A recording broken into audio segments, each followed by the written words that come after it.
In the final year of World War I, as nations celebrated the end of one catastrophe, another silent killer was spreading across the globe faster, deadlier, and more terrifying than anything humanity had ever seen. It wasn't a weapon of war. It was a virus. The 1918 influenza pandemic would go on to kill more people in a single year than the Black Death did in an entire century. It struck down the young, the healthy, and left cities paralyzed by death.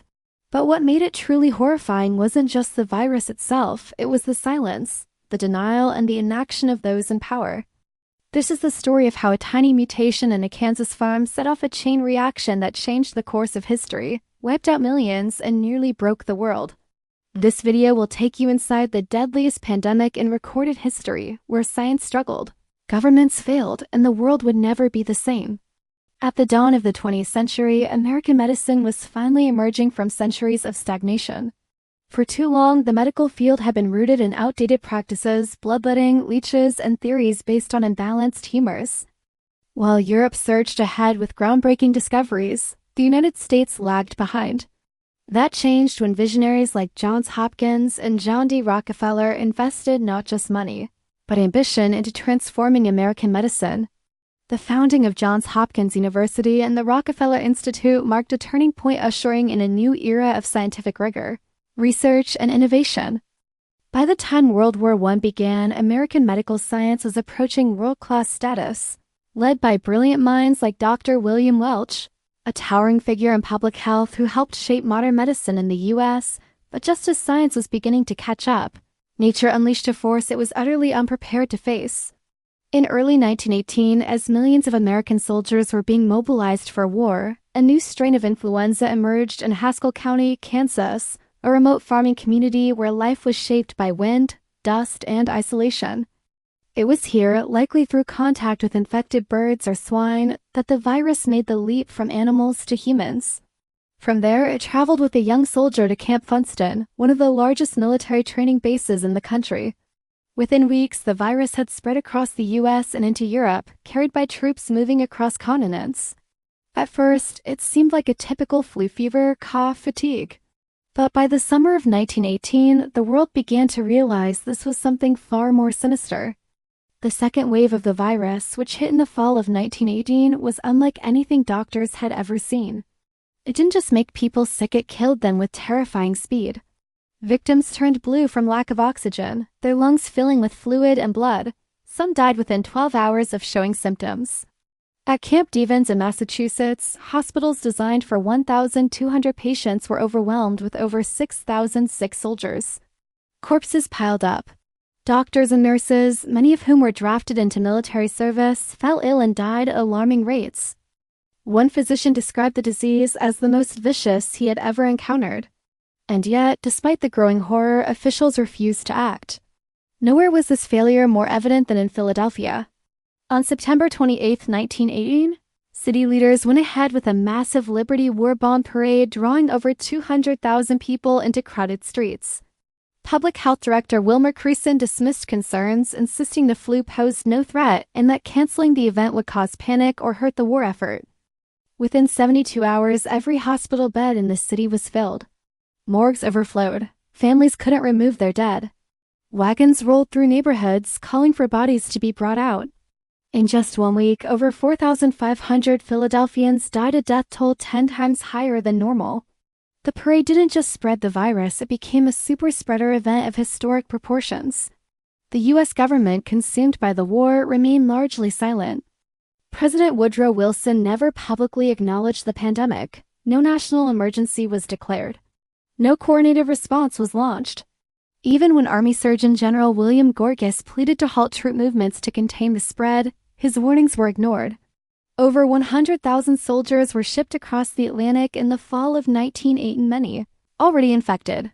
The ships became floating tombs with sick men crammed below deck, spreading the virus to ports across Europe and beyond. The military's actions didn't just fail to stop the pandemic, they accelerated it across the globe. What made the 1918 flu so deadly wasn't just its virulence, it was its cruelty. Unlike typical influenza, which primarily affects the very young and the elderly, this strain targeted healthy adults in their 20s and 30s. Pregnant women were especially vulnerable. The reason? Their strong immune systems overreacted in a catastrophic way, flooding the lungs with fluid and immune cells in a desperate attempt to fight the virus, ultimately suffocating the patient. This phenomenon, known as a cytokine storm, turned the body's greatest defense into a death sentence. Scientists scrambled to understand the enemy. At the time, many believed the flu was caused by a bacterium called Bacillus influenzae, first identified in the 1890s. Researchers like William Park, Anna Williams, and Paul Luce rushed to develop a vaccine based on this assumption. But one man doubted the theory: Oswald Avery at the Rockefeller Institute. His studies of infected soldiers showed inconsistent evidence of the bacterium. He suspected the real culprit was something smaller, something invisible under the microscopes of the time. But without proof, his warnings went unheeded. The search for answers continued in the dark. The pandemic eventually began to fade by late 1918. As more people recovered, herd immunity built up. The virus itself mutated into less deadly forms. Cities hit later suffered less than those struck early, but the damage was done. Estimates of the death toll have risen steadily over the decades. Once thought to be around 20 million, the true number is now believed to be closer to 100 million, more than 5% of the world's population at the time. Entire communities were wiped out. In Western Samoa, 1 in 5 people died. In the U.S., over 675,000 lives were lost, more than all American military deaths in World War I, World War II, the Korean War, and the Vietnam War combined. The aftermath was just as profound. The virus didn't just attack the body, it invaded the mind. Survivors reported long-term neurological effects, including depression, psychosis, and cognitive decline. Even President Wilson was not spared. In April 1919, while negotiating the Treaty of Versailles in Paris, he fell violently ill with the flu. Afterward, he was never the same. His mind weakened, his judgment clouded, his behavior erratic. He became paranoid, convinced his home was filled with spies. Under this diminished state, he abandoned his vision for a fair peace and agreed to harsh reparations against Germany, reparations that would fuel economic collapse, political instability, and ultimately, the rise of Adolf Hitler. The pandemic also shattered the illusion that science could conquer any disease. Despite the brilliance of researchers like Avery and Lewis, no cure was found in time. Paul Lewis, convinced to the end that the flu was bacterial, died in 1929 while studying yellow fever in Brazil. Avery, though he never solved the flu mystery, made a discovery that would change biology forever. He proved that DNA carries genetic information, laying the foundation for modern genetics. It was a tragic irony. The quest to stop a virus led to one of the greatest scientific breakthroughs of the 20th century, but too late to save millions. The 1918 influenza pandemic was more than a medical disaster. It was a mirror held up to society. It exposed the fragility of public trust, the cost of political silence, and the limits of science in the face of nature's fury. It showed how quickly a small mutation in a remote corner of the world can spiral into a global catastrophe. And it reminded us that even in an age of progress, we are not invincible. This book is not just a history lesson, it's a warning.